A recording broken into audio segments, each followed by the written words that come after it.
This little light of mine, I'm gonna let it shine. This little light of mine, I'm gonna let it shine. This little light of mine, I'm gonna let it shine, let it shine, let it shine, let it shine. Welcome, Talk Catholic, the website.com, your host, Tim Kilcoyne.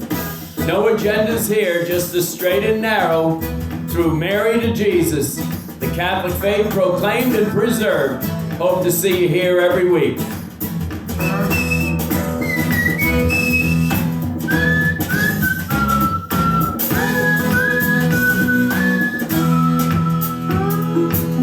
TalkCatholic.com in the middle of summer, and I should give a little shout out to our founder, Mary Ann Harold. This woman, ladies and gentlemen, needs to be given an Oscar for one of the most extraordinary performances in ministry that I have ever witnessed personally. That is for sure, and that is not an overstatement. All for Jesus through Mary. Having just finished our 4th year together, it has been nothing but an honor to serve Mary Ann and Jesus. But I want to highlight some of the little things that Mary Ann does that are not always on the radar. In the midst of running a full-blown radio station, WQPHradio.org, don't ever forget it, she doesn't stop there. She's doing the little things even for her local parish. Not too long ago, I had the pleasure of being with Mary Ann for the beginning of a 40 hours devotion on the eve of Corpus Christi. And it was in the middle of the week, in the middle of the day, and there was a beautiful little gathering. And I was in such awe of the people's participation in such a long-held traditional devotion, yet way too often forgotten. These are the kinds of little things that Mary Ann is doing in her own backyard at the local level for her own parish, on top of everything else that she's doing relative to the radio station, the coordination of programming, etc. And let's not forget the organization and event planning to not only fund the organization, but to provide real food for our backbone participants, to bring out the best in themselves and share their personal stories and experiences together as family. That's such an important part. That's the flesh and blood part of ministry that we always want to see. And Mary Ann takes that most seriously. She puts on so many retreats where Mary Ann doesn't reach for the ordinary. She gets some of the great stars of Our Lady, some of the seers that have received messages from our Blessed Mother. These are most special people that she has had come and speak to us. And I'm telling you, having initiated a little adult ed program years ago called the Catholic Kitchen Table in 3 different dioceses, I got a little flavor of what doing it all is all about, and not ever really receiving too many pats on the back. And I will sadly say very seldom getting help from colleagues in the field. Everybody is too busy doing their own thing, believe it or not. Too much apostolic envy, to be bluntly honest. You're often acting solo for Jesus through Mary, and she does exactly that. She doesn't get deterred, in the spirit of my father's favorite saying, just keep going. Just keep going. Let the tomatoes fly overhead. You're never going to be liked by all in ministry, that's for sure. And in fact, as Mother Angelica would say, if I haven't irked somebody today, I haven't done my job. If we're doing our job faithfully to the gospel, to Jesus's truths, to Jesus himself, and especially Catholic catechism truths, then indeed you are going to, well, perhaps not win any trophies for favorite player of the year, but you're doing exactly what our Lord asked. You're being a light in the darkness. And we've had so much darkness in the last 2 years. And one of the great lights has been this radio station. And so in the middle of summertime, when things get real quiet on the financial front by way of donations, I truly urge you, I make it Christmas in August for WQPH Radio, because to be bluntly honest, we deserve it. We really do. I think we're the best. We have some of the best programming out there. And what also I've said this to many, what makes Marianne special amongst her peers is that she doesn't look just at the radio station as a solo apostolate, but it's simply part of a bigger apostolate. And one aspect to that is trying to build bridges with the local parishes. So to anybody that might be listening in our listening radius, by all means, be in touch. I've said at the end of my show, Talk Catholic, every week, grab this microphone. We want to hear from you about what's going on at your local parish and see where we can mix and mingle and dovetail and advertise on your behalf for some special programs and causes that are so important to your particular parish. We mean that. We are serious and sincere about wanting to build that bridge. Many of these radio stations are too often kind of doing their own thing in cyberspace, in the airwaves frontier, okay, and they have their niche, but they don't have the flesh and blood connection. And this is what makes us different. And I think it's a good difference. And God bless Marianne for making it real in her life for sure. And I hope yours. All good. Don't forget us. Christmas in August is okay too. And we will be ever so grateful always. And don't forget your parish either, as it should be and used to be and can still be the absolute center and beehive of activity and faithfulness and causes and programs for a vibrant faith community. And the parish has taken a hit from so many angles in our hurried internet-based society that we really need to get down there to the local rectory and ask Father, what can I do for you this week or in the coming days? And we will be right there for you to support that new outreach. We want to work together as family. It's all for Jesus through Mary. All right, it is time to get back to our book review. You Shall Stand Firm with Father William Casey of the Fathers of Mercy, who I had the pleasure of speaking to a couple of times years ago, and I assure you he is a diamond in the rough. And for those that might be considering a vocation to priesthood, the Fathers of Mercy should be at the top of the list if you're moving in an apostolic charism. And unlike too many of our older mainline orders that have become battlegrounds of division for their own members, the Fathers of Mercy know who they are. They're one, holy, Catholic, and apostolic. They do missions and retreats all over the place. And they're on their horse. They kind of move into a parish and give a dynamic talk, and then they're on their way to the next parish. And it's really a very beautiful St. Paul-like ministry, and we need it more than ever right now for the restoration of Holy Mother Church. Before I make comment on the Red Dragon, the woman, and the victories of the Rosary, which is chapter 3 in the book, You Shall Stand Firm, Preserving the Faith in an Age of Apostasy by Father William Casey, Father of Mercy, I wanted to just highlight one quick little tidbit. At the end of chapter 2, Father Casey made a very dour prediction, but reality-based, about persecution literally coming to the church soon. Well, it wasn't ever so shortly right after that prediction referred to that we saw all kinds of new executive orders promoting and cultivating the adoption of transgenderism in the administration's policies across the board, and that they would target any states resisting what they called transmania with punishing laws. In fact, they would try to enforce laws that would so-called, quote-unquote, protect children from their parents knowing about their gender identity. Oh, this calls to mind an old movie called Swing Kids about life under the Nazis, where the kids were given rewards for reporting on their own parents as they were then led off to the concentration camps. For re-education, of course, or death. We better know what time it is, ladies and gentlemen. This is what they're going to do in the secular world. You can only imagine what they're going to do to us.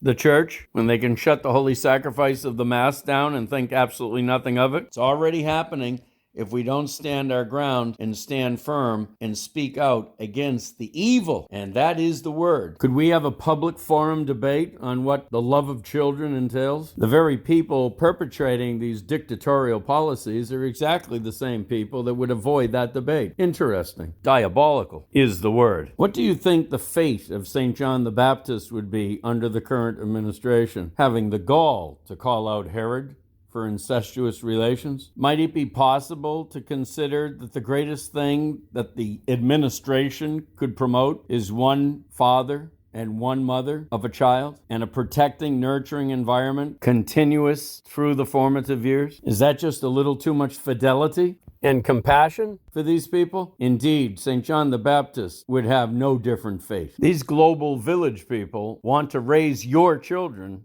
their way. That's the bottom line, ladies and gentlemen. And we, the people, better decide. Not happening on God's watch. The woke agenda, critical race theory, LMNOP redefining of a 6,000-year institution called marriage. They at least got the word transmania correct. This is the day, ladies and gentlemen, that we either stand up or we will be shut up, likely wandering in the desert for another 40 years. And it is the role of the church's leadership. And that means standing up and detaching from all political attachments and be the holy shepherds they are called to be. And speak on behalf of Holy Mother Church and God's good people, let's not forget, and the age-old truths that are never, and that again is the word, going to change. And that is not my opinion, but according to the laws of God for all time. It's one man, it's one woman, and regarding gender confusion, God doesn't make mistakes. Exactly what Father Gerald Murray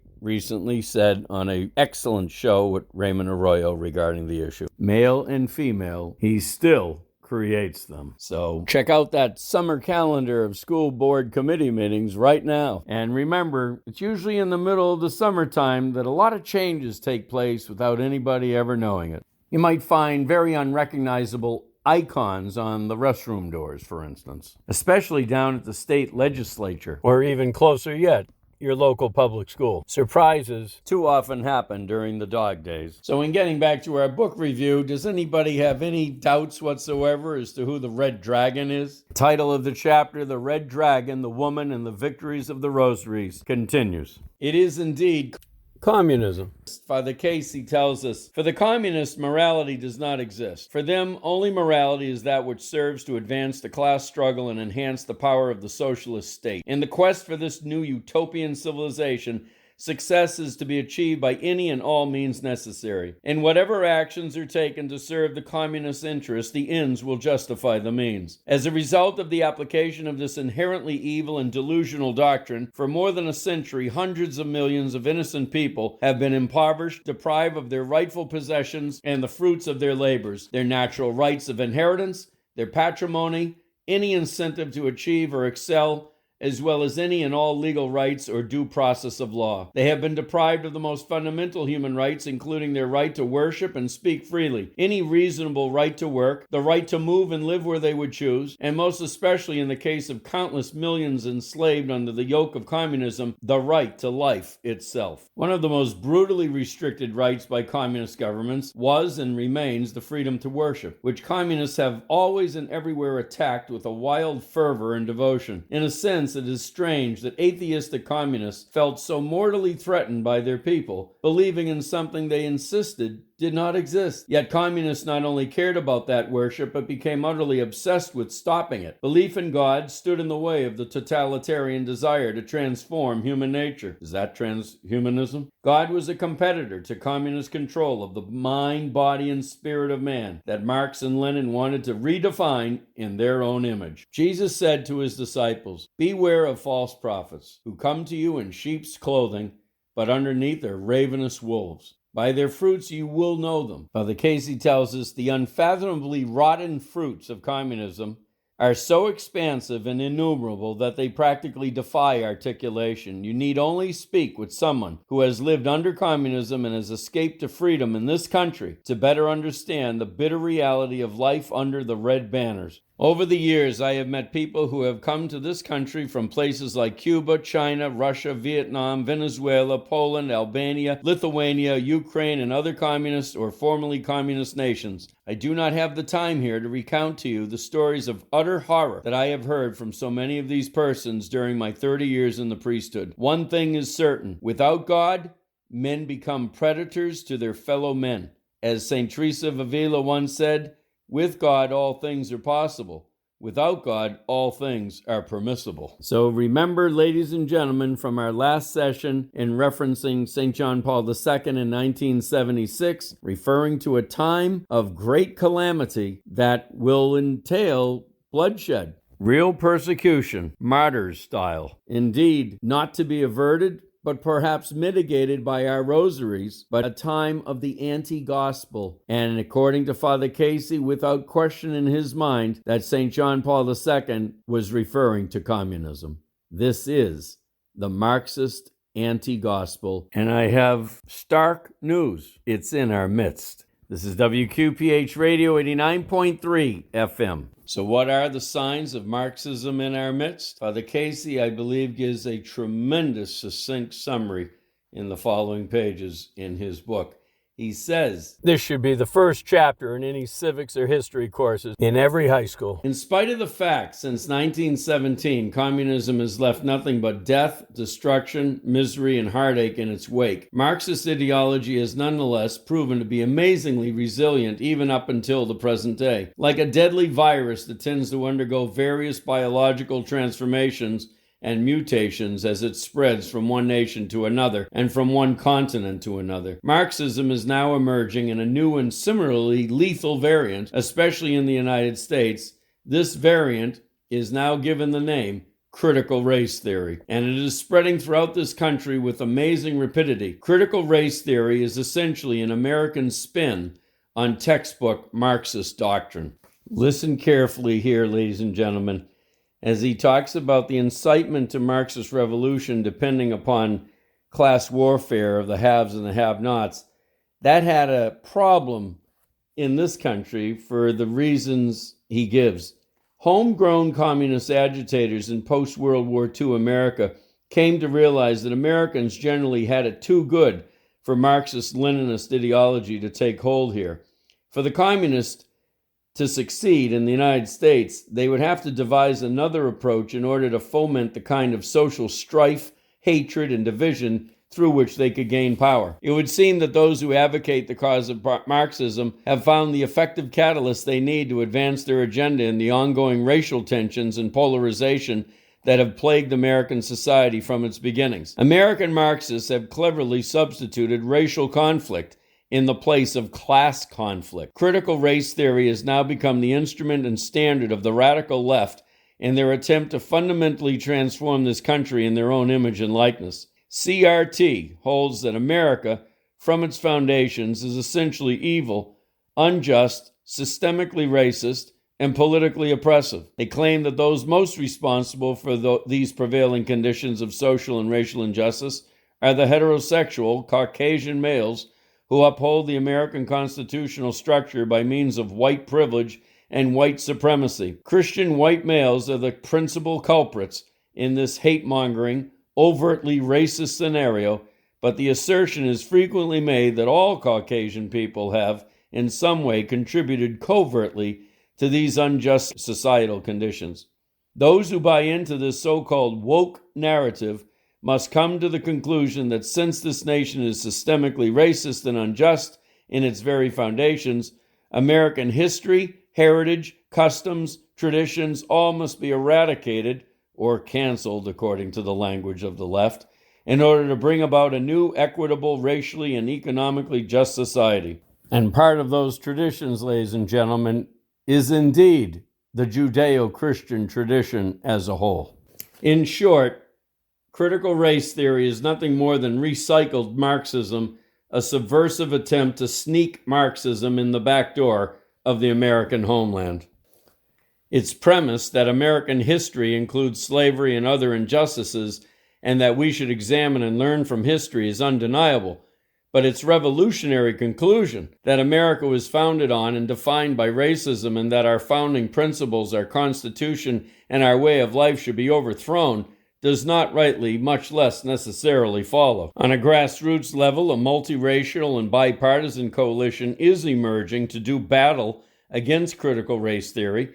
Parents are mobilizing against racially divisive curricula in the public schools, and employees are increasingly speaking out against Orwellian re-education. Anecdotally, many Chinese Americans have told me that having survived the Cultural Revolution in their former country, they refuse to let the same thing happen here. Confronted with the immense power of Satan, the massive forces under his command as the Red Dragon of the Book of Revelation, and the flood tide of evil everywhere in the world, I can surely understand why so many men and women of faith and goodwill now feel overwhelmed by it all. We are tempted to believe that the forces of evil are now invincible and that their earthly victories are innumerable and inevitable. The enemies of the church now have every form of worldly power on their side.